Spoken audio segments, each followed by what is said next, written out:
Buenas noches.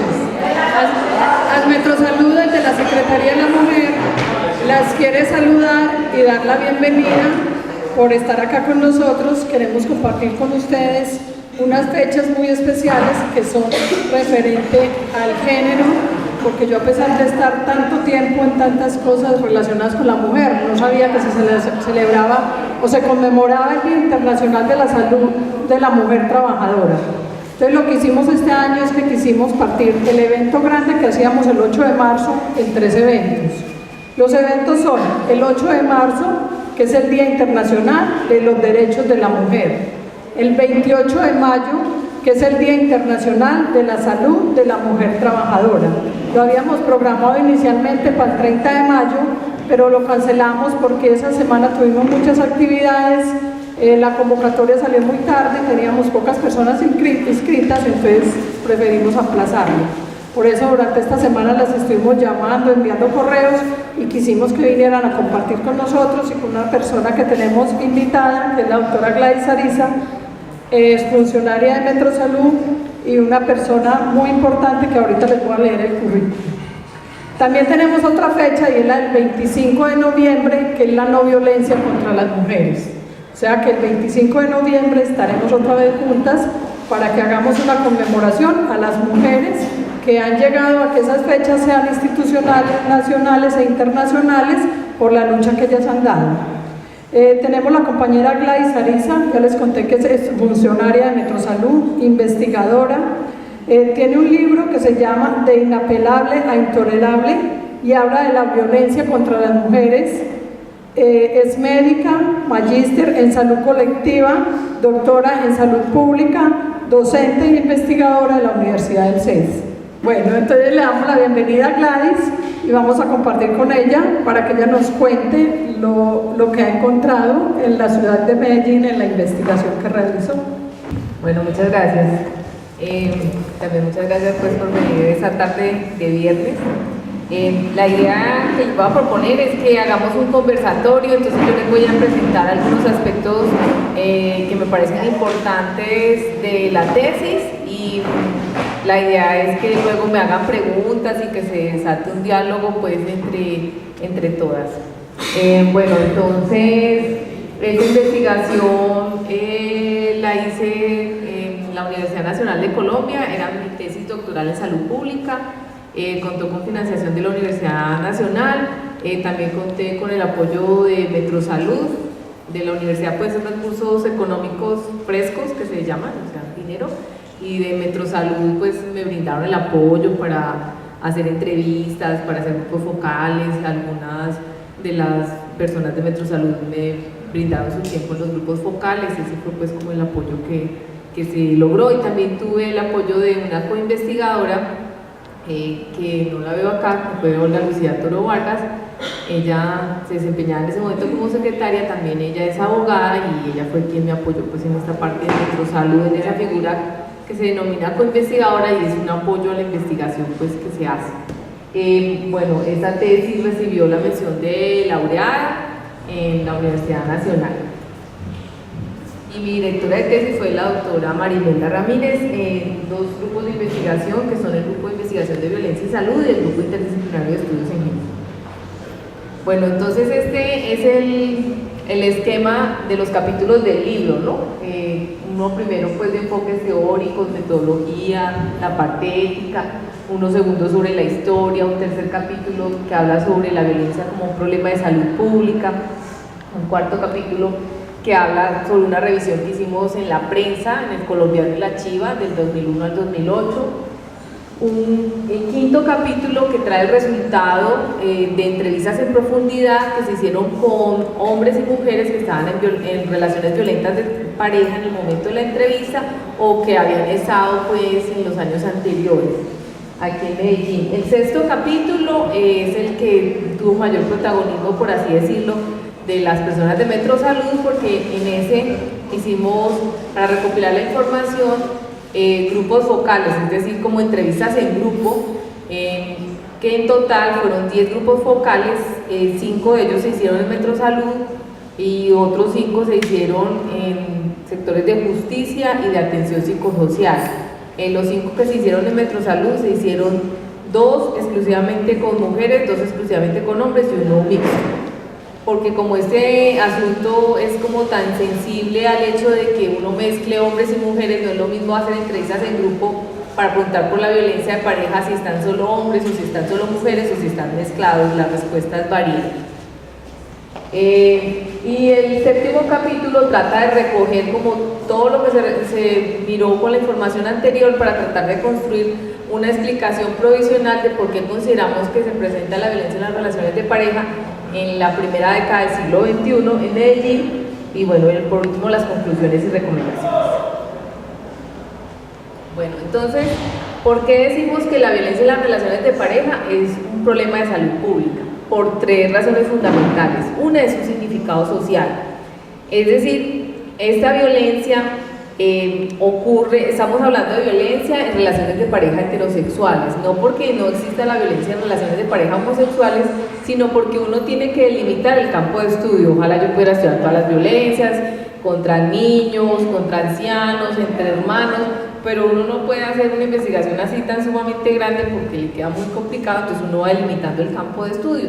Y aquí nos centramos en violencia de pareja heterosexual, en la cual la categoría género es muy importante, es decir, la forma como nos relacionamos los hombres y las mujeres. No quiere decir que en las relaciones de pareja que son de 2 hombres o de 2 mujeres no haya violencia, claro que hay violencia, sino que para estudiarla hay que abordarla de otra forma diferente a como la abordamos en este caso. No quiere decir que no merezca la pena estudiarla, sino que no lo hicimos.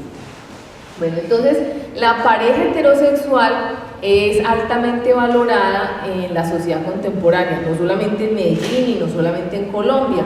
Incluso existe la idea socialmente aceptada de que la forma exitosa de vida adulta es vivir en pareja. Entonces, si ven ustedes, sobre todo a las mujeres, una mujer sola, ay, pobrecita, usted no tiene hijos, ay, qué pesada, ay, no tiene un hombre al lado.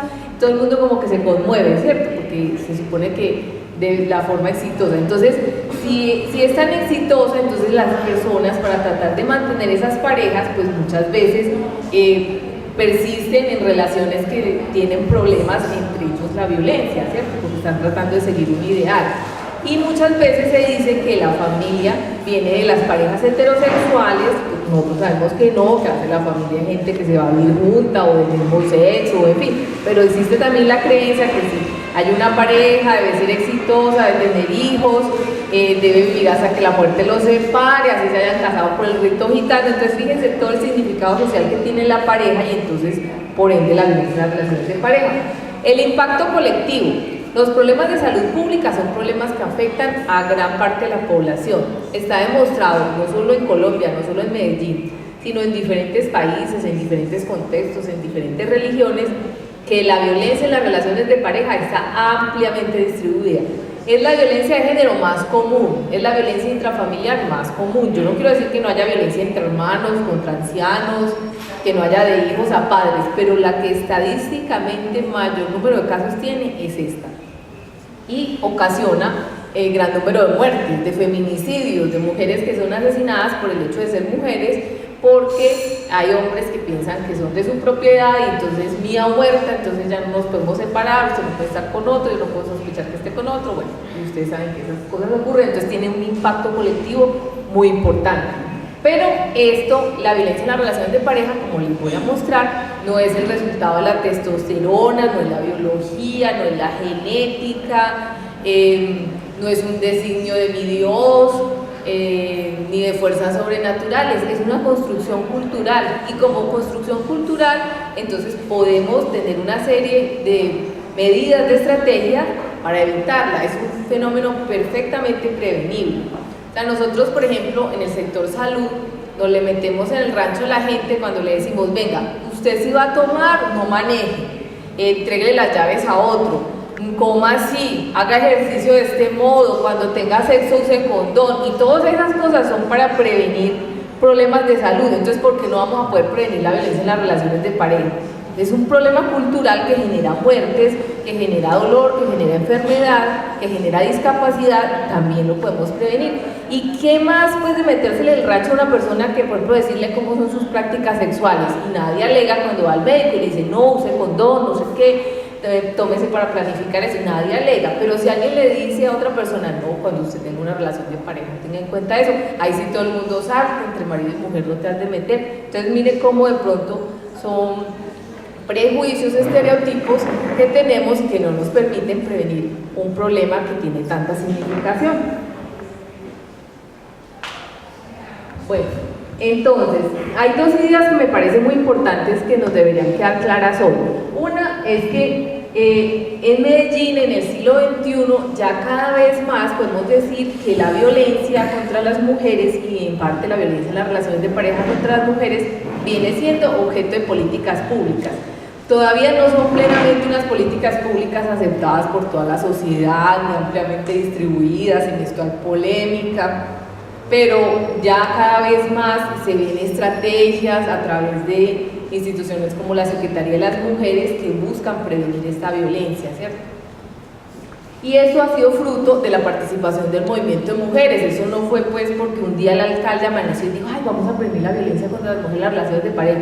No, esto es fruto de décadas de mujeres que se han organizado y han empezado a ver cuáles son los problemas que las afectan predominantemente y que han empezado pues a poner el dedo en la llaga, a poner esto en el asunto de los problemas públicos y han empezado a incidir sobre ello. Bueno, y esa violencia se está transformando en un proceso que es lento, que no es homogéneo, o sea, no es que 100% todo el mundo piense lo mismo de esta violencia, no, hay diferentes formas de considerar esta violencia. Incluso si aquí ahorita les hago una pregunta, casi que en cada mesa va a haber una idea diferente de violencia en las relaciones de pareja, y eso no quiere decir que esta mesa esté a favor, esta esté en contra, que esta tenga la verdad o que esta tenga una mentira, no, son diferentes posturas ante un problema social. Pero podríamos decir, si analizamos pues históricamente, que este fenómeno de la violencia en las relaciones de pareja está pasando de ser un asunto casi que totalmente inapelable, o sea, no se hablen con sus abuelas y les dirían, no, pues si el marido a uno le pegaba, a uno le tocaba aguantarse, porque ¿qué iba a hacer? Ese era el destino, mi Dios, la mamá ya le decía que se aguantara. Pero ahora, incluso los agresores, los que cometen esa violencia, saben que eso es un delito, que eso no está bien hecho, que eso no está bien visto. Entonces está pasando de ser un asunto que era casi que inapelable a ser un asunto casi que intolerable, porque todavía hay personas que la toleran, todavía hay personas que la ejercen. Entonces por eso no podemos decir que antes era 100% inapelable, porque también había mujeres que se resistían, pero tampoco podemos decir ahora que ahora siga siendo así, se ha transformado.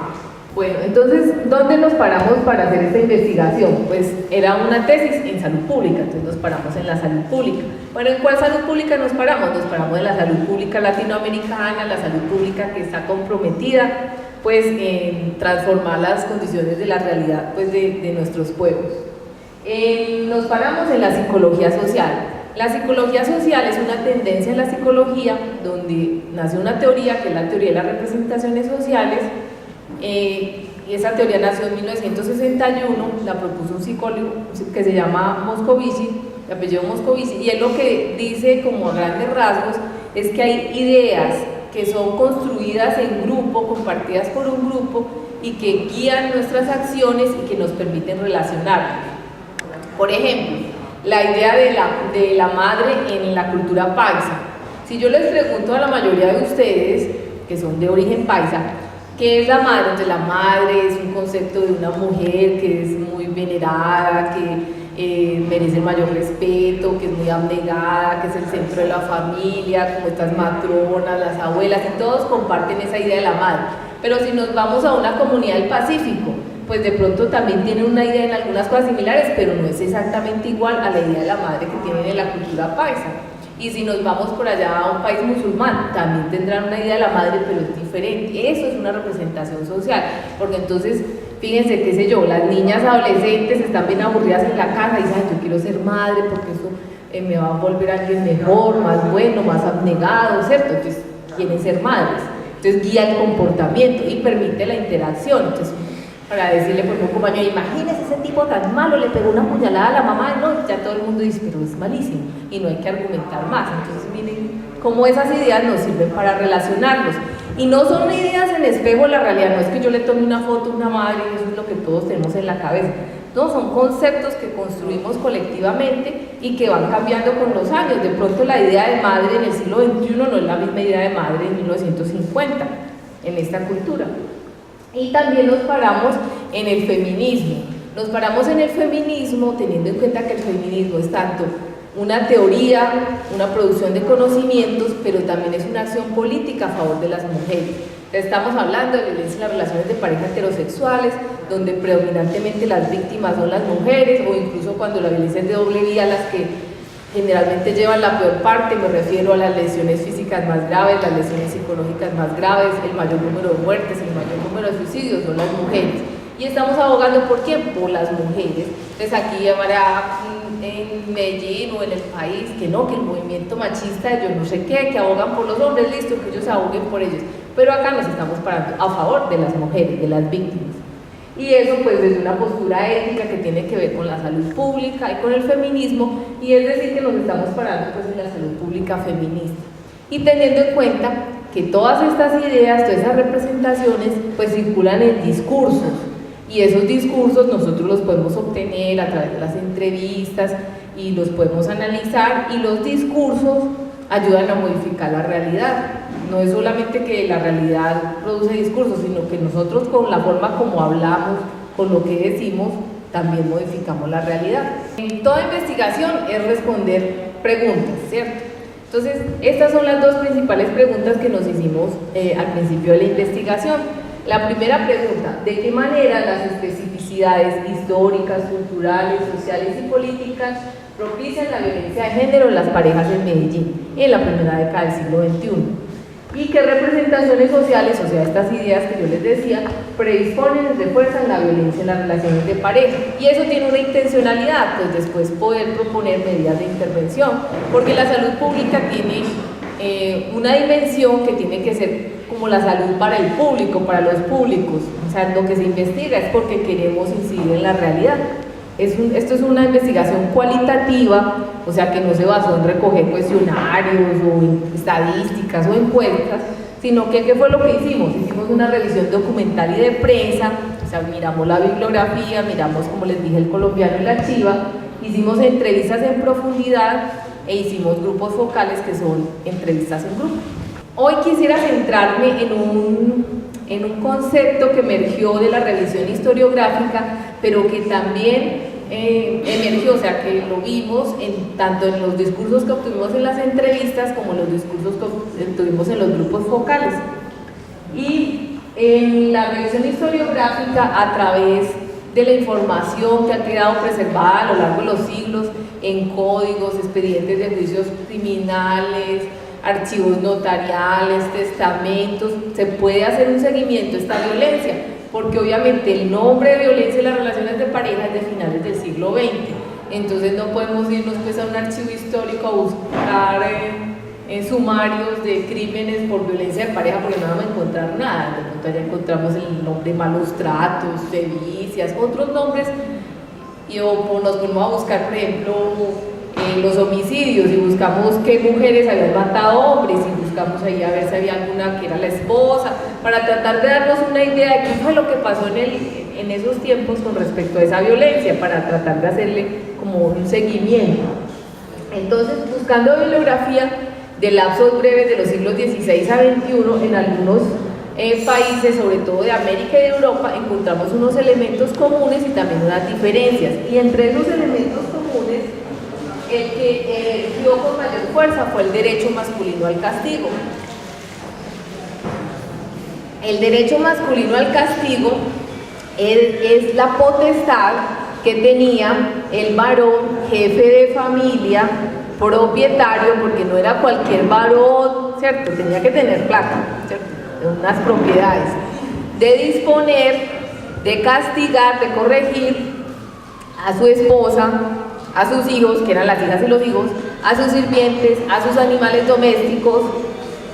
Los podía corregir cuando él consideraba que no estaban siguiendo como las conductas, la moral que en esa época pues se pregonaba, o cuando él consideraba que habían ido en contra de sus deseos. Entonces él los podía corregir, y se decía que la corrección debía ser de forma moderada, moderada entre comillas, pero en ninguna parte estaba escrito cuál era el límite de la moderación. Entonces a veces había mujeres que las dejaban pues en unas palizas incapacitadas, las mataban. Entonces esas mujeres tenían papás, tenían hermanos que a veces ponían las denuncias, o las mismas mujeres a veces ponían las denuncias, y por eso sabemos de esta tradición. Esta tradición viene desde la antigua Roma, pero nosotros la seguimos en investigación solo desde el siglo XVI. ¿Y en qué se basaba este derecho masculino al castigo? En las tradiciones religiosas. Tanto los musulmanes como los cristianos tenían esta tradición. La alta valoración que se le daba al matrimonio, que se suponía le brindaba seguridad a las mujeres de todo tipo, se suponía, porque si iban a acabar muertas no era mucha la seguridad, ¿no? El poder patriarcal, que se suponía que este poder era derivado de Dios, pues el hombre, el macho era el varón jefe de familia, entonces era una potestad de Dios, entonces él por eso podía corregir. En la tradición de que las mujeres estaban sujetas al esposo, eran consideradas eternamente menores de edad, nunca podían manejar sus bienes ni nada, algunas viudas en pocas ocasiones, pero la mayoría de las veces no. Y en las costumbres, en eso se basa el derecho masculino al castigo. Pero yo quiero que no lo olviden, porque vamos a ver cómo en el siglo XXI todavía hay rezagos no tan leves de este. Eso es un contraderecho, porque se le denomina derecho masculino al castigo, pero eso no es ningún derecho. Entonces las mujeres, contrario a lo que nos han dicho, las mujeres no era que aceptaran sumisamente estos derechos, estos castigos, estas herencias, no, las mujeres se resistían, obvio, lógico. Entonces, ¿cómo se resistían? Bueno, la primera manera como se resistían, en defensa propia. El tipo les estaba dando una paliza, ella estaba en la cocina, cogía un cuchillo y tenga, muchas veces lo mataba. Entonces hay una investigación de una profesora de la Universidad Javeriana de Bogotá, las conyugicidas de la Nueva Granada. Ella se puso a leer un montón de expedientes en los archivos y encontró mujeres que habían asesinado al esposo, y se puso y leyó, porque no era que buscara cuáles son las que asesinó, no, se nos tocaba leer hartísimo para encontrar algún caso, y describió algunos casos con mucho detalle, que era lo que decían en los expedientes del juicio que había pasado en esas parejas. Entonces ahí uno se da cuenta cuál era la violencia, y la mayoría de estas mujeres pues fueron exoneradas después de largas investigaciones, a pesar de la época, porque había sido en defensa propia casi todos los casos.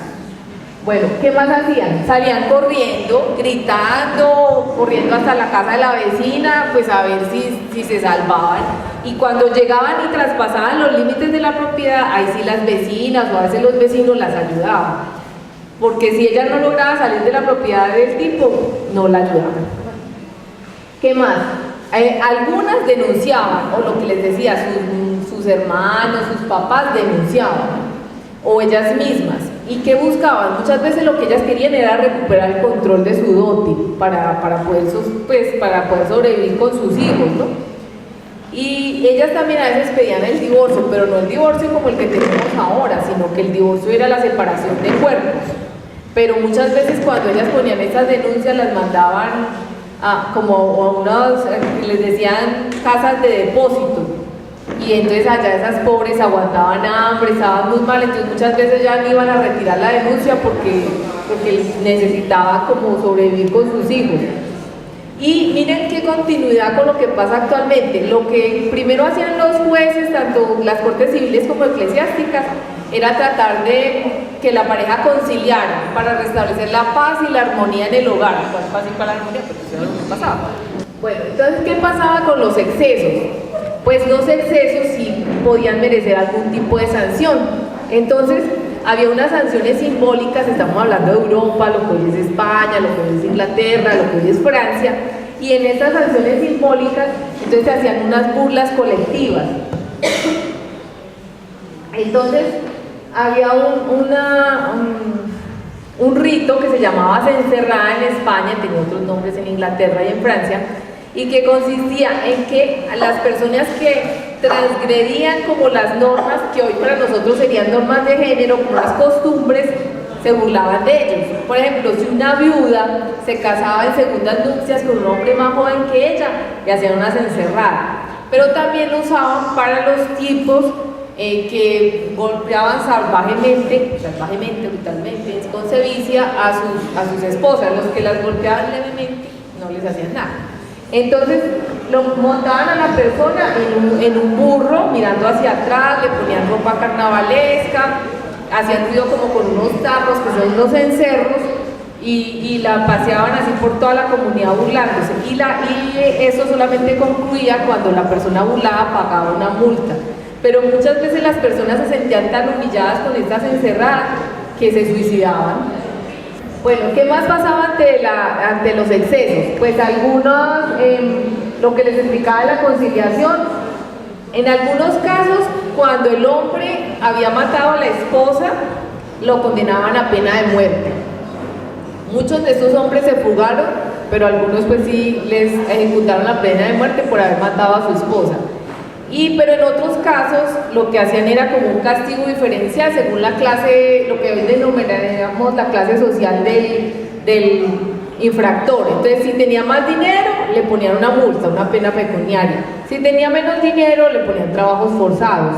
O lo desterraban, por ejemplo, si estamos hablando de Santa Fe de Bogotá, lo desterraban a Cartagena, como castigo, pues, sobre todo cuando asesinaban pues a la esposa. Aquí vamos a dar un salto grandotote. Ustedes saben que aquí en Medellín existe un programa que se llama Hogares de Acogida, que es de la Secretaría de las Mujeres de Medellín. Entonces, en este programa le dan protección por 6 semanas a las mujeres que han sido víctimas de violencia en las relaciones de pareja y que pues no tienen un apoyo familiar o una red social, y entonces las reubican en un hogar sustituto con sus hijas e hijos menores de 14 años. A esa familia que las recibe les dan un dinero, como los hogares sustitutos para los niños que son abandonados o maltratados, pero este es para la mujer con sus hijos e hijas menores de 14 años, como para que ellas se recuperen. Esas 6 semanas les dan asesoría psicológica, legal. La ley 1257 del 2008 dice que eso debe ser por 6 meses, pero dice que eso debe estar a cargo de las EPS. Entonces nadie se ha puesto de acuerdo, y si las EPS ni quieran brindar la atención en salud, mucho menos esto. Entonces, pues tenemos lo de 6 meses. Entonces, algunos de estos hombres cuyas esposas estaban en este programa fueron los que me dieron las entrevistas. Bueno, esta figura es muy interesante porque aquí les estoy trayendo un resumen como de las principales categorías que surgieron del análisis de las entrevistas con estos hombres y con estas mujeres. Entonces, las masculinidades son las formas de ser hombre, cómo se es hombre, cómo se comporta un hombre culturalmente, y las feminidades son las formas de ser mujer. No hay una única masculinidad ni una única feminidad. Aunque todos los hombres quisieran ser el hombre Marlboro, montado en un caballo, propietario, con dinero, con revólver, no todos son ese hombre, ¿cierto? Ni todos lo quieren ser, pero pues para poner como una caricatura, y todas las mujeres quisieran ser muy voluptuosas, muy hermosas, muy inteligentes, con mucho dinero. No todas las mujeres son así. Y muchas veces son ideales que son hasta, pues no están relacionados mucho con la realidad. Entonces, ¿qué decían estos hombres y estas mujeres que entrevisté? Porque eso no lo digo yo, lo dije con ellos. Entonces, fíjense cómo los hombres consideran que todavía tienen derecho masculino al castigo, aunque ellos saben que ese derecho no es como tan amplio como otrora. Ellos decían, pues algunos decían, sí, es que ya, por ejemplo, cómo se va a ir a trabajar y a estudiar, si es que me descuida a las niñas, y ella que trabaje y estudie, pero que me cuide las niñas. ¿Cómo va una mujer a trabajar y estudiar y hacerse cargo de las niñas si el papá de las niñas no le ayuda en nada? ¿Cierto? Imposible, ¿cierto? Pero, por ejemplo, dice eso, y que él se enojaba y que él tenía derecho a regañarla si ella incumplía eso. O sea, que él todavía tiene derecho masculino al castigo.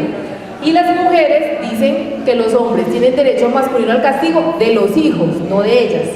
Entonces miren que hay una diferencia en la representación social, y eso obviamente genera conflicto, porque si él considera que tiene derecho a castigarla a ella, pero ella considera que ese castigo él no tiene derecho, pues ahí hay problemas.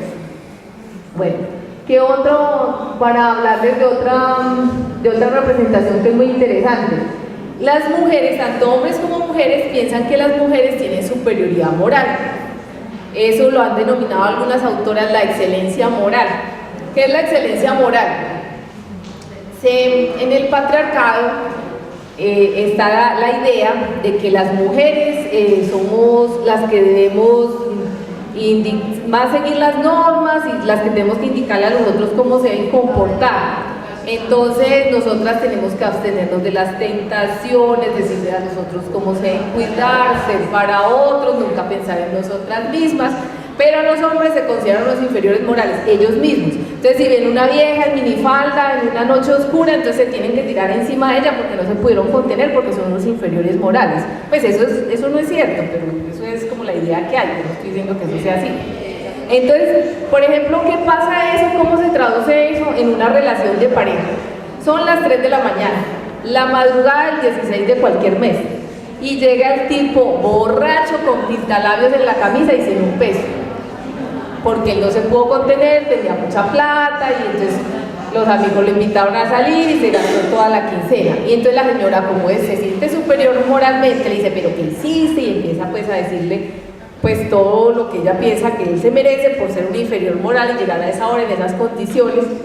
Y entonces él dice, no, pero es que ¿cómo así? Usted no tiene derecho a decirme a mí cómo me comporto, esa es mi plata, yo trabajé, ese es mi dinero, no sé qué. Y como yo soy un bruto inferior moral, pero si tengo fuerza física y soy superior físicamente, saca la mano y le pega un puño. Estoy como caricaturizando la situación, pero fíjense cómo esa representación moral de la superioridad moral de las mujeres y la superioridad física de los hombres guía nuestras acciones. Y la señora, como cree que el tipo, así sea más chiquito, bajito, flaquito, tiene más fuerza que ella, no se le opone. Muy pocas se le oponen, ¿cierto? Porque pues eso fue lo que me dijeron.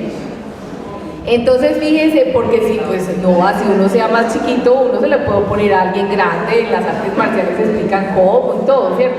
Pero eso es, pues, si yo no tengo la idea de que yo no me puedo resistir, pues no me voy a resistir. Entonces miren, ellos dicen que hay toda esa serie de ideas que eso son tensiones que se generan sobre la pareja y que terminan en violencia intrafamiliar. Ellos hablan de violencia intrafamiliar, que es el término pues más difundido. Miren, por ejemplo, lo que decía Alicia. Alicia fue la primera entrevistada, todos los nombres están cambiados, ¿cierto? Por razones pues para que nadie vaya a ser identificado. Pero miren qué interesante lo que decía la primera entrevistada. Porque el hombre es trabajador, entonces esto es lo que aquí atrás denominábamos la proveeduría económica. El hombre es trabajador y lleva todas las cosas a su casa, pero la mujer tiene que estar dedicada a sus hijos, a su esposo, y la mujer para otro.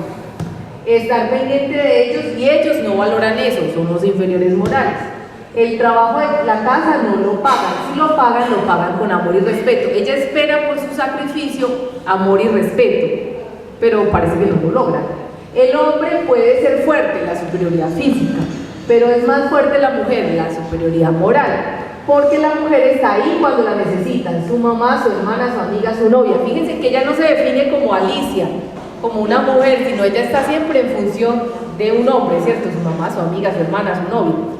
Entonces miren que no es que ellos digan, no, yo considero que las mujeres tienen superioridad moral, no, ellas dicen otras cosas y ya uno saca esas conclusiones. Bueno, entonces, como una de las ideas era hablar sobre las consecuencias que trae para la salud de las mujeres la violencia en las relaciones de pareja, entonces les traje pues esta diapositiva. Y es muy importante que sepan que este Día de la Salud por las Mujeres surgió aquí en Colombia. Este fue una iniciativa de las mujeres colombianas, entonces eso, porque muchas veces todos estos días siguen y nadie se acuerda. El 25 de noviembre también fue una iniciativa de las mujeres colombianas y son días que ya se celebran a nivel mundial. Entonces fíjense la fuerza que tiene el movimiento de mujeres de nuestro país. Entonces miren, ¿qué consecuencias trae esta violencia para las mujeres? Pues trastornos de la salud mental, obvio, pues porque si uno es agredido, pues va a tener problemas. ¿Cuáles trastornos? Depresión, sufrimiento, dolor, no solo dolor físico, sino como dolor psicológico, emocional, miedo intenso. Ellas muchas veces hablan como de los miedos que las paralizan, ¿cierto? Entonces a mí me da tanto miedo cuando él llega y me grita que yo me quedo quietecita. El miedo que paraliza, entonces ella cómo se va a defender, cómo va a actuar si ese miedo la paraliza. El debilitamiento de la confianza y la seguridad de las relaciones familiares, la disminución de la participación social de las mujeres. O sea, una mujer que quiere ser lideresa, ¿cómo va a ser lideresa si tiene una situación de violencia? Es muy complicado. Y suicidios, y estos suicidios muchas veces no se contabilizan como parte de los feminicidios, y si una mujer en una depresión profunda por una violencia en las relaciones de pareja no ve otra salida, pues ese suicidio deberían tratarlo como un homicidio porque fue inducido por la violencia. Y este miedo, todos estos problemas psicológicos van a afectar todo el sistema neuroendocrino. ¿Y qué van a producir? Pues hipertensión, diabetes, abortos, partos prematuros, desórdenes alimentarios, farmacodependencia, hay mujeres que se vuelven alcohólicas, farmacodependientes, porque están buscando un escape a esa situación. Miren qué interesante lo que me dijo una de las entrevistadas.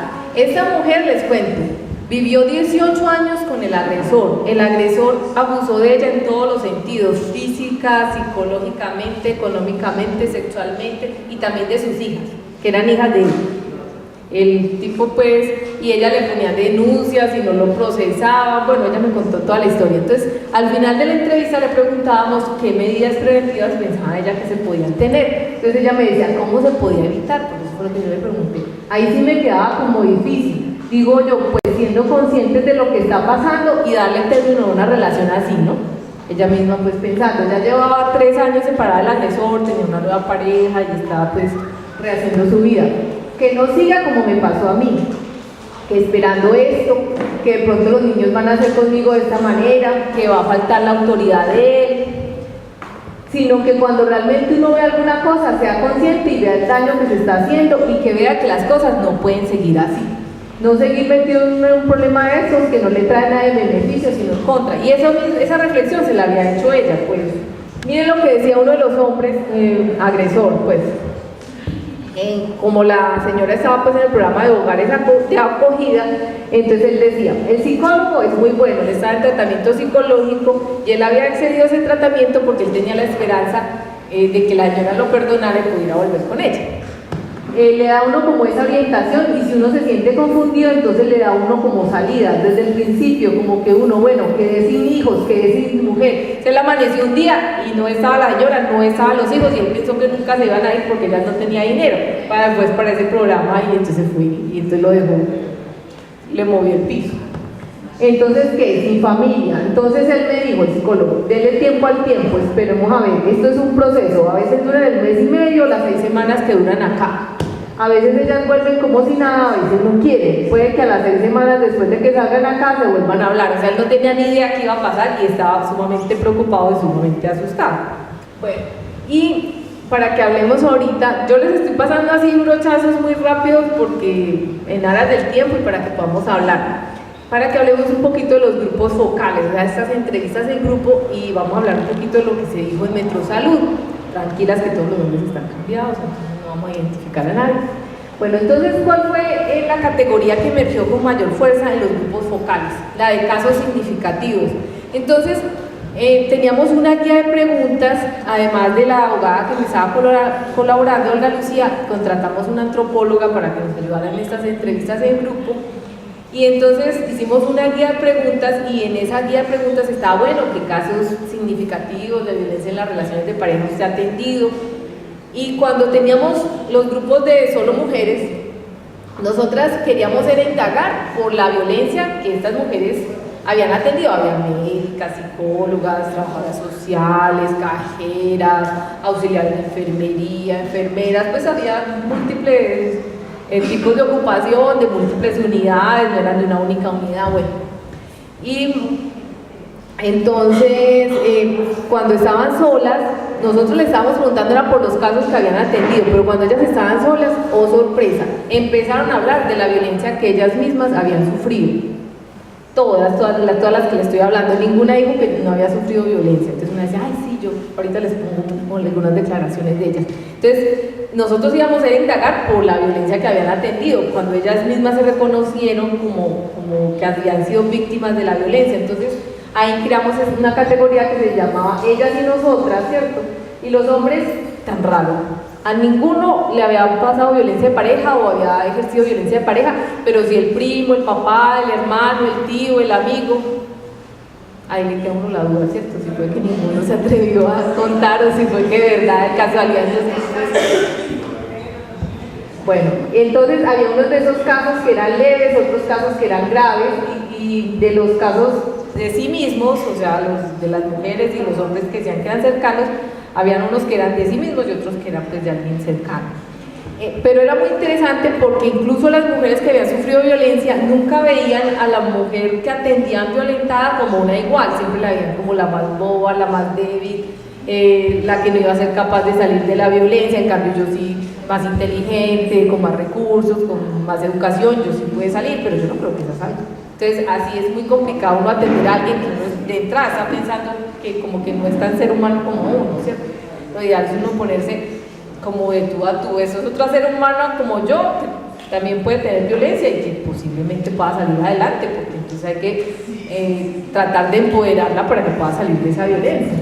Mire, por ejemplo, lo que decía esta es una de las fiscales, sobre todos estos programas de atención como los de hogares de acogida, ella los está valorando muy bien, decía, antes lo que pasaba era que una mujer violentada o unos hijos violentados no tenían a dónde acudir, pero eso pasaba hace unos años, ni sabían cuál era la institución que les podía ayudar, pero todos esos proyectos donde hay unos hogares de acogida, atención psicológica integral, bienestar familiar, comisaría de familia, ha influido mucho para que las personas vengan. Por lo menos donde haya solución, donde quedarme a dormir, me van a poner una medida de protección, y ha generado que las personas crean más, digamos, en la justicia. Por ejemplo, las mujeres entrevistadas, algunas decían, a mí me fue muy mal con todas estas medidas, nadie me ayudó, pero había otras que decían, no, yo fui a la comisaría y me explicaron mis derechos, y entonces la fiscal me explicó esto, y entonces él ya no me volvió a hacer nada porque le da miedo que se lo lleven preso. Entonces hay de todo como en botica, ¿cierto? Hay quienes les funciona y hay quienes no. Y miren lo que decía una de las entrevistadas que había sufrido violencia. Como te digo, el asunto del trabajo es muy difícil. Para mí decir, no, ustedes salgan, consigan trabajo, salgan adelante, eso me parece carreta. Porque el hecho es otra cosa. Hay que tener, pienso yo, mucha paciencia. Perdonar realmente de corazón es muy importante. Mientras uno organiza su vida con paciencia, tratar de mejorar la convivencia. Mientras uno puede organizar toda esa parte laboral, que es lo que lo lleva a uno, porque es desde que uno esté laborando bien y en una parte fija, única, toma sus decisiones. Yo no puedo decidir esto de aquí ni hago lo otro, ¿sí me entiende? Ella me decía, porque esta declaración es mucho más larga, es que a mí me toca perdonarlo porque estoy sin trabajo. Y ella era una técnica del SENA, o sea, ella era capacitada, pero decía, pero es que yo tengo que dejar a las niñas en comienzo. Entonces ella me decía que las tenía que dejar a las 9 de la mañana y recogerlas como a las 3 de la tarde. Entonces decía, ¿yo qué trabajo voy a conseguir de las 10 de la mañana a las 2 de la tarde? Ningún trabajo decente, formal, con prestaciones. Entonces, como estaba sin trabajo y en esas 6 semanas ella trató de buscar trabajo, ya se le estaban acabando las 6 semanas, digo, no, me va a tocar perdonarle y volver con él porque no tengo para dónde ir. Entonces, miren qué duro pues es. O sea, esa es la violencia económica. Miren lo que decía una de las participantes en los grupos focales, ella de Metrosalud. Le pusimos el nombre de Lina. Yo me sentí en un momento violentada. Por muchos años yo fui violentada por la parte psicológica y en esta parte yo me creía, miren, yo me creía en este momento que yo era la culpable, que todo era yo.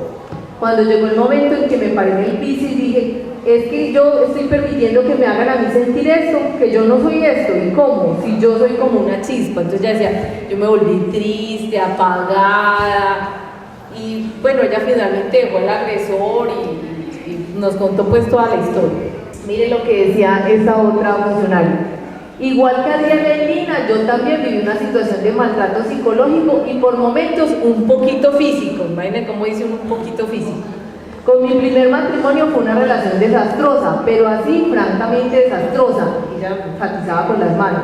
Yo como profesional me sentía prácticamente nada. Él llegó a decirme muchas veces, usted no es nada, usted no es ni un animal, usted es una cosa.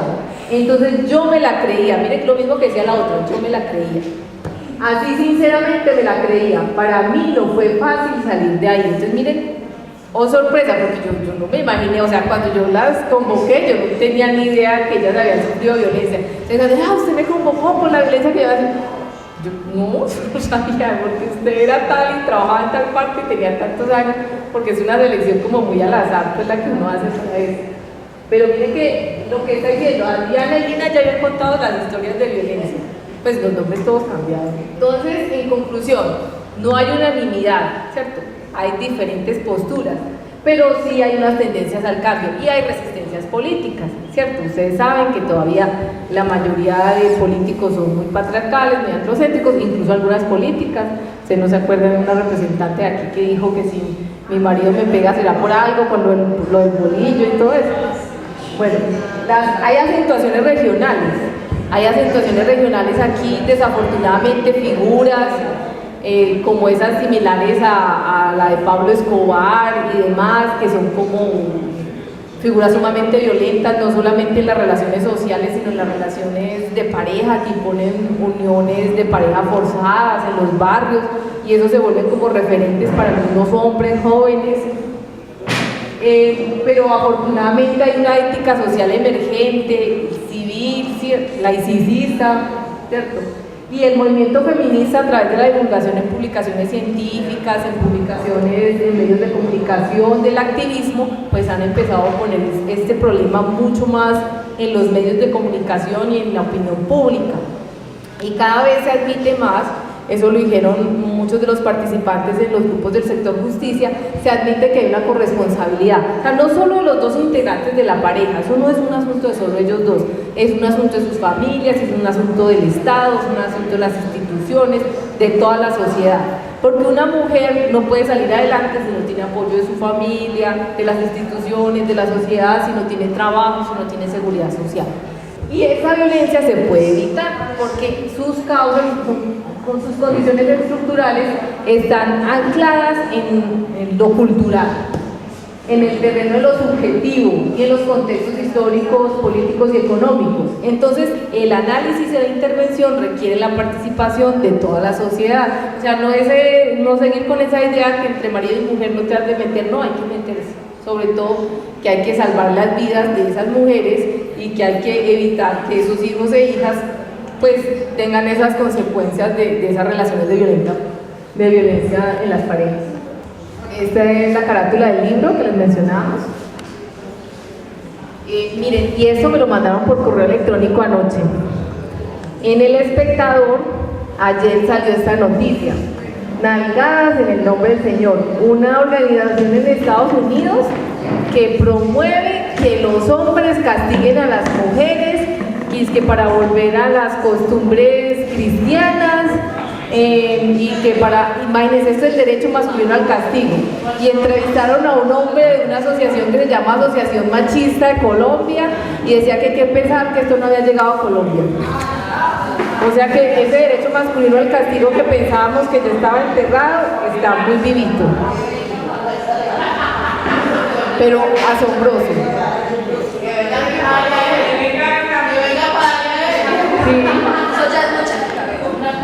Imagínense, y entrevistaron a la presidenta de la organización Católicas por el Derecho a Decidir, decía que en ninguna parte, que cómo se les ocurría, que en la Biblia pues no decía que mira que darle nalgadas a las mujeres, pues, pero miren pues, es lo que me dejó asombrado.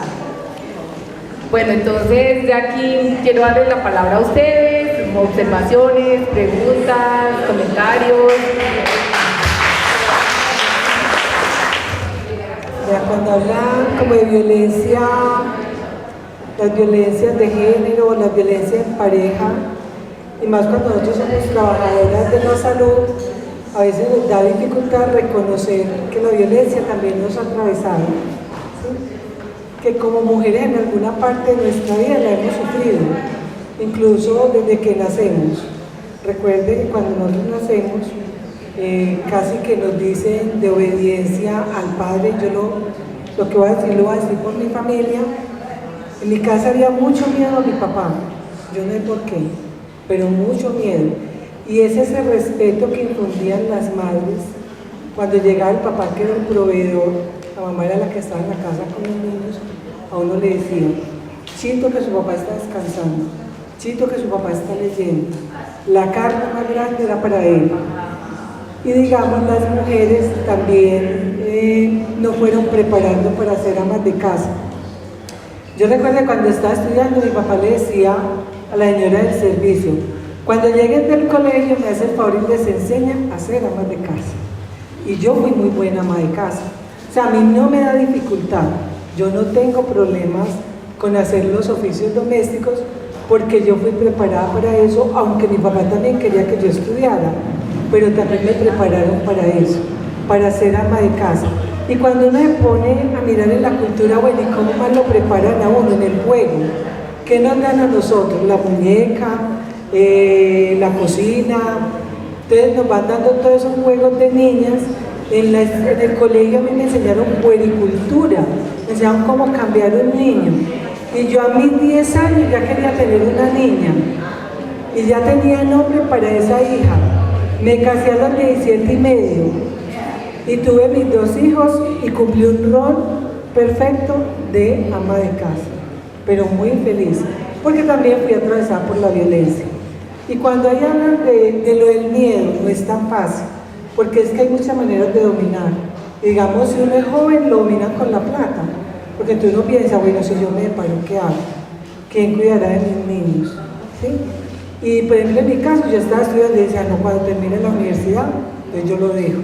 Duró 10 años el proceso, 10 años me demoré para tomar la decisión, que no fue fácil y no la tomé tampoco yo solo.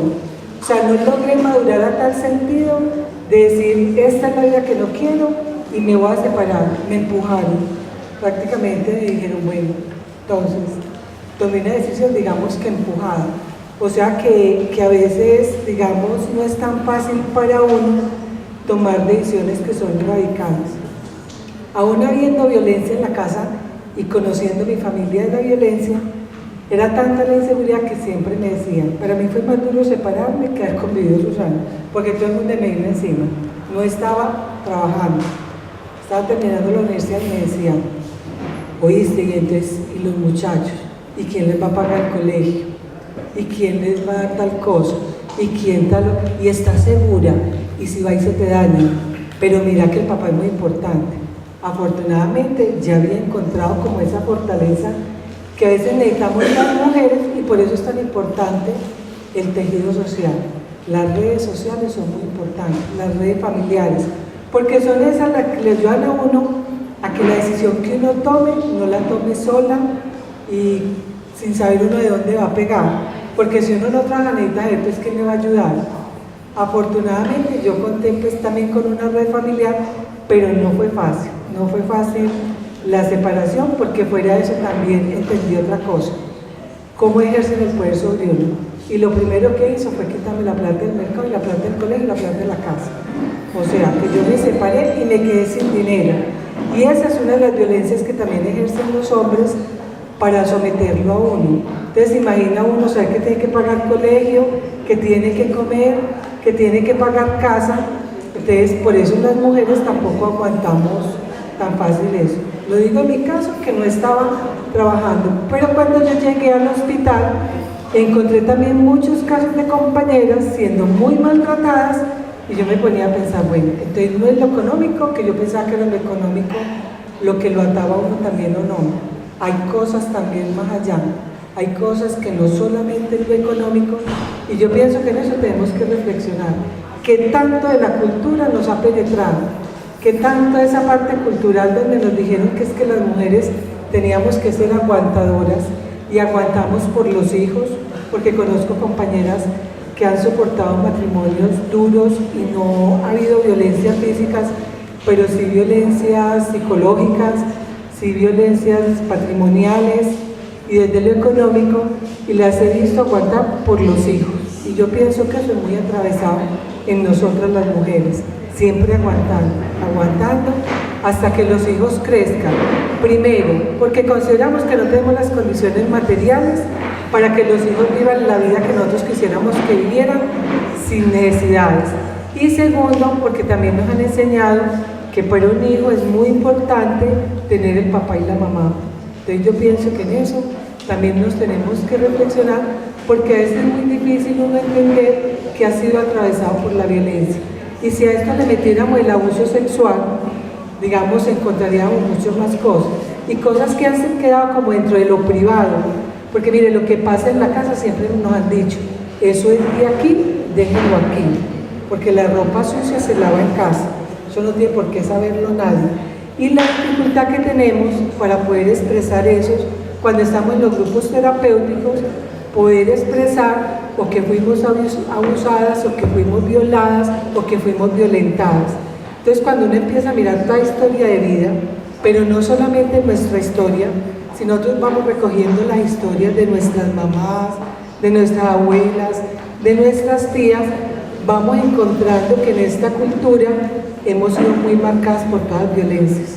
Es una violencia histórica, y ahora lo decía Gladys, o sea, nosotros tenemos la concepción y eso que nos hemos logrado liberar un poco, de que nosotros éramos débiles. Incluso yo me acuerdo que para graduarme la primera vez, yo era Gloria Patricia Gallo de Arias. Y yo decía, no, mi cartón no puede aparecer con D, mamolas. Tuve que hacer un montón de vueltas, y no porque yo me lo pusiera, yo me casé menor de edad, y cuando fui a sacar la cédula me chantaron ese D. Entonces miren todo lo que hemos logrado las mujeres en todos estos años, que ya uno se casa y no pierde su identidad, su nombre, su apellido, sino que uno los conserva. Entonces yo pienso que la reflexión es esa, y sobre todo porque Gladys decía una cosa, miren, si uno no atraviesa estas reflexiones por nosotros, por nuestras familias, difícilmente lo vamos a hacer con quien llega a nuestra unidad. Y yo digo porque alguna vez llegué golpeada, y una compañera me dijo, en vez de ser solidaria, te encontraste con 5 dedos, ¿sí? Entonces también es el llamado como a eso. Las mujeres tenemos que ser solidarias, y no solamente con nosotros, sino también con las que llegan a las unidades, porque también vi una compañera juzgando. Somos fáciles para juzgar, es que se lo buscó, es que mírenla, es que ella es, sí, somos muy dadas a eso. Somos muy dadas a estar siempre calificando a la otra. Y yo pienso que un llamado que nos tenemos que hacer las mujeres también es cómo ser solidarias, que en otra parte le dicen sororidad, pero cómo ser solidarias entre nosotros mismos, cómo ser amorosas con la que sufre. Porque también encuentra, no, es que a ella le gusta es que le peguen, es que ella se lo busca, es que mire, ella jode y jode y jode, hasta que el marido saca la mano, y cuando saca la mano ella tranquiliza. Yo pienso que nosotros tenemos que cambiar también esa manera de pensar, porque esas cosas las vamos replicando una y otra vez y otra vez y otra vez. Entonces pienso que nosotros debemos de hacer esas reflexiones primero en nosotras, primero en nuestras familias, porque en la medida en que nosotros no nos dé temor a hablar de eso, y si lo fuimos, reconocerlos y tratar de sanar esas heridas, también eso nos va a servir para ser más amorosas y para ayudar a otras, sea porque lleguen a los lugares donde trabajamos, o sea también porque una compañera tenemos que ayudarla, tenemos que escucharla, tenemos que abrigarla, orientarla. Entonces yo pienso que frente a eso nosotros tenemos que trabajar. A veces mire, yo digo porque cuando uno mira la historia y está buscando lo de las violencias, uno no encuentra que el médico sea capaz de describir qué pasó ahí. Mujer golpeada, ¿quién la golpeó? No pone. O sea, no, ni siquiera se meten un poquito más allá para tratar de preguntarle qué te pasó. Aunque hoy con la parte epidemiológica se ha tratado de identificar cuando una mujer llega golpeada, identificar quién la golpea, para tratar de hacer como toda la orientación y el acompañamiento que necesitan estas mujeres. Entonces el llamado a todas nosotras y nosotros, los compañeros que tenemos acá, es a eso, a que lo reflexionemos, a que seamos solidarias, a que seamos amorosas, a que seamos fraternas, y sobre todo a que nosotros podamos darle luces a aquellas personas que todavía no las tienen, porque a pesar de estar trabajando en salud, con seguridad que hay gente que siguen siendo cosas nuevas o difícilmente de identificar. Entonces el llamado es como a que reflexionemos. Porque en el patriarcado se estimula la rivalidad entre mujeres, porque es una manera de dividirnos. Nosotras somos mayoría, somos el 52% de la población mundial. Entonces nos tienen que mantener divididas para que no tengamos el poder. Entonces fíjense que llega una compañera nueva y todas, ay, mire cómo se está arreglando, ay, no sé qué, ay, mire cómo es de fea, mire, pero no hay esa solidaridad. En cambio, entre los hombres sí hay una gran solidaridad y ellos se tapan. Llaman a las 3 de la mañana a preguntar por el médico que no está de turno, ay, no, está en un parto.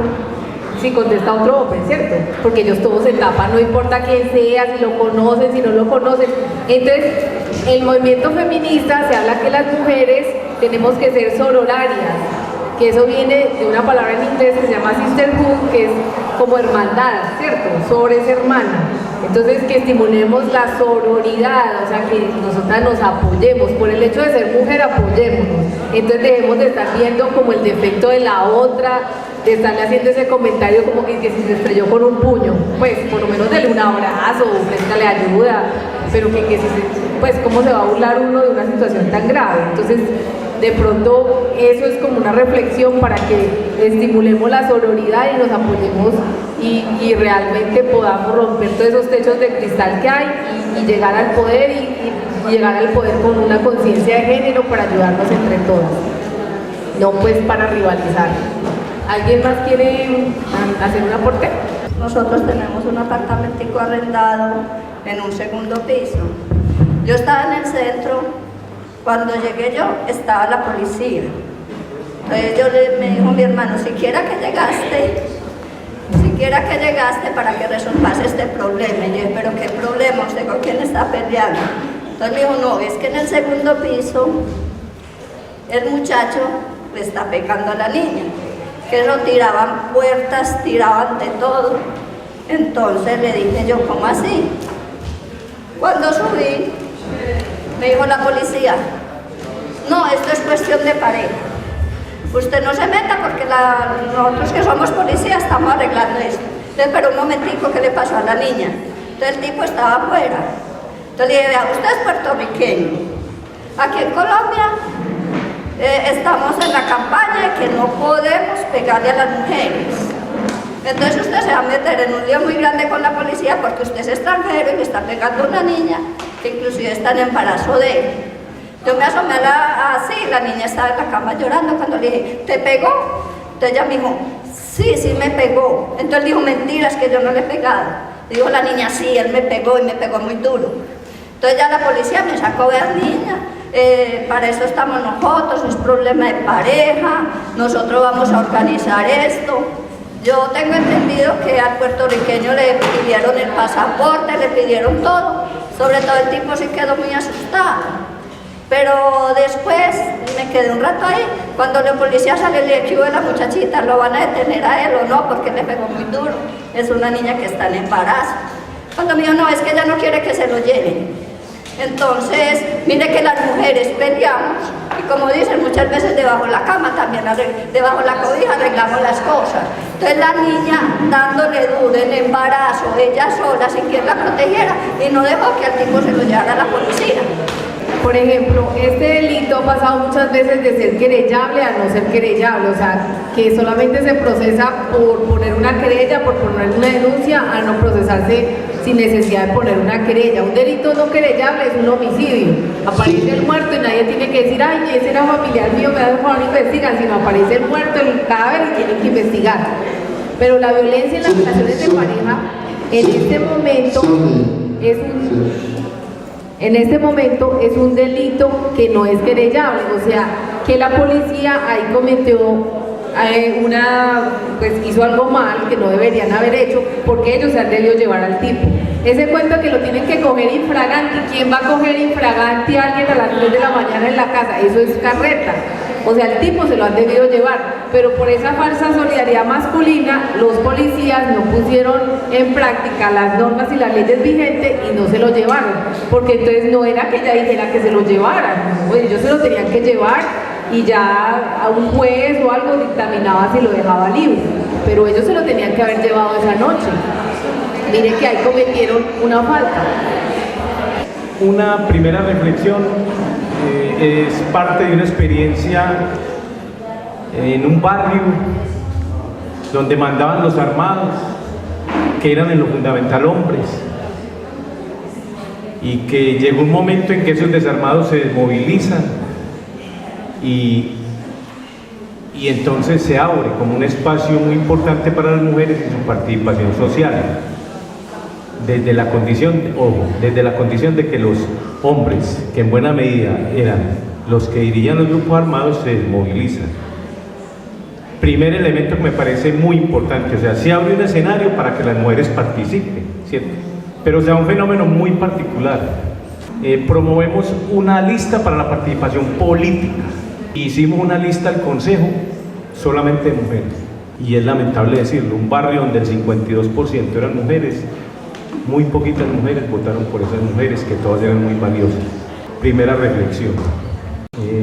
En los barrios de Medellín, siempre en la construcción de los barrios, sobre todo los barrios populares, las que han puesto el pecho han sido las mujeres, en buena medida, pero a la hora de tomar las decisiones del orden de lo político, siempre son los hombres. ¿Por qué? ¿Qué pasa entre las mujeres que no se creen entre ustedes?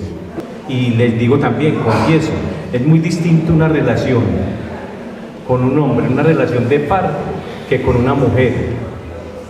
Es difícil también en las relaciones laborales construir la relación de par con las mujeres, y se lo digo desde la condición de hombres, pero más difícil, lo digo porque lo he padecido, ver a una mujer como jefe, cómo se ensaña sobre las mismas mujeres más que sobre los mismos hombres.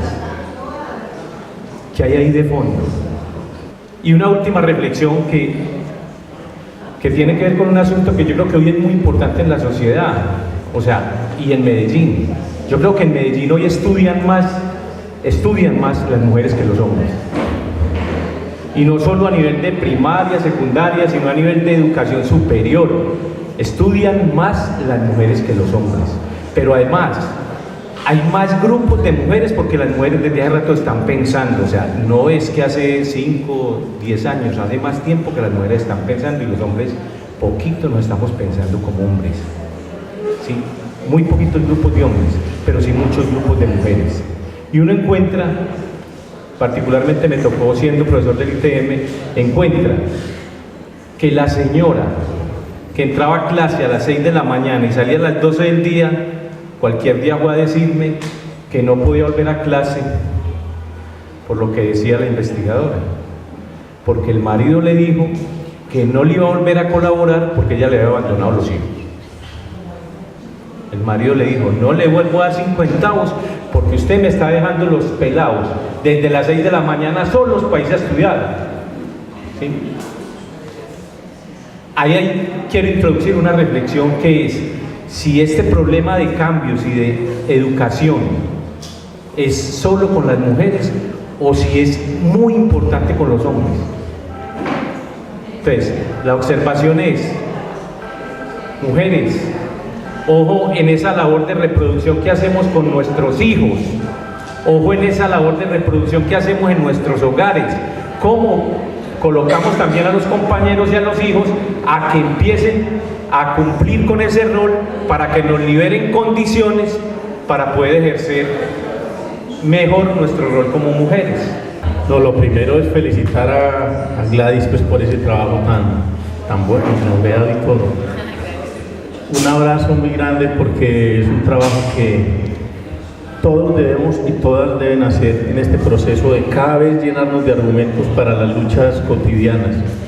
Cuando yo escucho estas investigaciones, pero además en la labor clínica que realizo en el programa de cardiovascular, digo, hombre, yo no sé cuándo será la ocasión donde los hombres nos tendremos que reunir a pedirle perdón a las mujeres por tanto daño histórico de género, ¿cierto? Porque es un asunto indigno que es muy complicado. Pero cuando uno trata de buscar una explicación, yo la he sacado muy fácil, pero eso habrá que argumentarlo más. La historia nuestra está pasada por la mirada judeocristiana del mundo. Y a mi modo de ver, el gran daño que la Iglesia le ha hecho a nuestra sociedad, y obviamente no sé si a la latinoamericana, es toda esa expresión de sumisión. Porque ¿quién que decir que estamos viviendo una religión machista, ¿cierto? Y se hereda de generación en generación. Yo a veces friego mucho con las pacientes cuando llegan pidiéndole a Dios que tal cosa, que se vaya a aliviar, que se vaya a mejorar. Y ellos, ¿y yo cómo busco una diosa para poderle rezar? Es que ¿por qué no me dicen algún día que Dios es mujer, ¿cierto? Y poder encontrar una expresión femenina y no masculina en el discurso y en el inconsciente colectivo. Y me llamó mucho la atención en la investigación una cosa que ha sido una pregunta para mí en este programa de riesgo cardiovascular. Cuando yo le pregunto a la mayoría que son mujeres que están en el programa, porque en general los hombres son tercos y se mueren fácil y se mueren más temprano, ¿sí? No se cuidan y esa es una labor con la que sufren las mujeres. Entonces, claro, la mayoría del personal que hay en el programa de riesgo cardiovascular son mujeres, porque ellas se cuidan y tienen un sentido de protección del cuerpo y de su familia mucho más claro. Pero yo les pregunto, bueno, a mal de esa cosa pues de nosotros sentarnos y siempre estar dando medicamentos y medicamentos, ¿usted qué la movió? ¿Qué hecho ocurrió en su vida que le entraron al programa y es hipertensa y lleva 30 años hipertensa, 20 años hipertensa y tome tiza y tome tiza y tome tiza todos estos años, ¿cierto? Y está convencida de que eso le está sirviendo? Claro, esa es una buena muleta. Pero ¿qué fue lo que pasó? Y entonces no, aparece la respuesta. Me mataron el hijo, me mataron el esposo, me dejó ese hombre con 11 hijos y yo estaba en el campo y a partir de ahí yo me descuadré, me dio la hipertensión. Y se vuelve una constante encontrar en las que hasta el momento le he preguntado ese asunto. Un hecho violento súbito que lleva a que la mujer se haga hipertensa y generalmente por hechos de violencia intrafamiliar. Es muy significativo, obviamente eso habrá que demostrarlo en una investigación y de ahí que veo pues que aquí va a haber una buena asesoría porque con este tema de investigación yo pienso que podemos ahondar aquel asunto de la enfermedad que nosotros trabajamos en una empresa como la nuestra. No lo leemos más que esa labor rutinaria desde un modelo biológico convencional que no supera muchos estándares y nos quedamos siempre pensando en lo mismo. Los médicos formula y no pensándonos bien qué es lo que está pasando con todos estos grupos humanos, qué son las causas que realmente están moviendo que se den las enfermedades, y en esta investigación hay una pista bien importante. Bueno, entonces les agradezco mucho la oportunidad de presentarles pues de manera rápida algunos aspectos de la investigación. Quien quiera pues me pueden escribir y les mando el link, hay varios artículos, está también la tesis, está en internet, también está el libro. Y no, yo pienso que es un asunto que hay que empezar a hablar, ponerlo en el espacio público, no tener temor de admitir si se ha sido víctima y si no se ha sido prevenirla. Trabajar también con los hombres, porque como decía Fabio, no es un asunto que se pueda trabajar solamente con las mujeres, hay que hacer prevención y bueno, muchas gracias por la oportunidad y espero que sigamos hablando.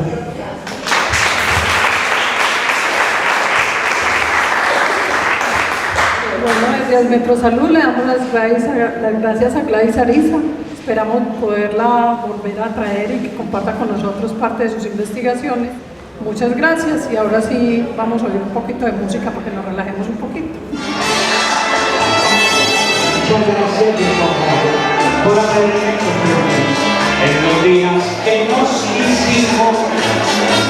Hoy que voy a comer, quisiera volver de nuevo estar contigo. Cuánto vida tengo tenerte, aunque sea por un instante. Sé muy bien que te perdí y que nunca volverá, pero puedo olvidar. Las mujeres no siempre quieren un tiempo amor,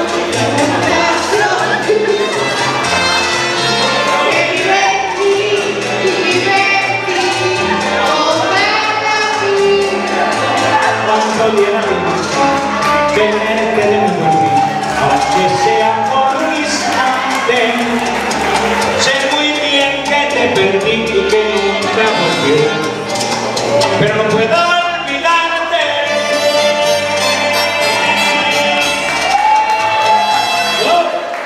acabamos de concluir la celebración del Día de la Salud de la Mujer Trabajadora, evento que por primera vez celebramos en Admetro Salud, dado que no ha sido muy divulgado en los medios, por ende es muy desconocido para todas y todos. Para ser la primera vez fue un éxito, además porque contamos con una gran investigadora como es la doctora Gladys Ariza, quien nos ha presentado el libro que ella ha escrito y que ya está en el medio, donde habla sobre todos estos temas. Invitamos en este momento, aprovechando la celebración de esta fecha, para que las mujeres cuidemos nuestra salud, para que nuestras parejas, nuestros hijos, nuestros padres coayuden a que la salud de la mujer sea, si la ha perdido, sea recuperada, y si aún la tiene, se conserve. Esperamos seguir celebrando fechas como esta, donde rescatamos a la mujer como un valor de la familia, como un valor de la sociedad, como un valor que aporta al crecimiento continuo, no solo de las familias, de las empresas, sino de la sociedad, del país. A nivel internacional, la mujer es valiosa y por ende la salud de la mujer debe ser tratada como tal y ser recuperada en aquellos espacios, en aquellos lugares donde se ha perdido y donde la mujer es maltratada.